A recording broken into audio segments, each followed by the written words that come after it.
د عربو تر جاهلیت پورې یوه قصه. حضرت عمر رضی الله تعالی عنه به د خپل خلافت په وختو کې په مجلس کې ناست او ځینې وخت به بې له سببه وخندل. خو یو وخت یو چا پوښتنه ځینې وکړه، ویل یا امیر المؤمنین، وینو دي چې ځینې وخت بې سببه خاندې، دا ولې؟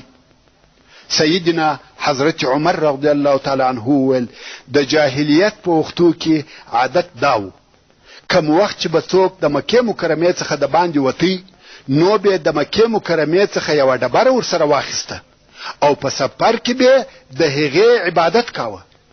خو زه یو وخت په سفر ولاړم او ډبره مې هېره سوه، نه مې راسره واخیسته. کله چې د عبادت کولو وخت راغلی زما سره خو د مکې مکرمې ډبره نه وه، اوس نو څنګه عبادت وکم؟ ومې کتل د مکې مکرمې خرما راسره وه، نو مې د دغه خرما څخه یو بت جوړ کړي او دغه د خرما د بت عبادت مې کاوه.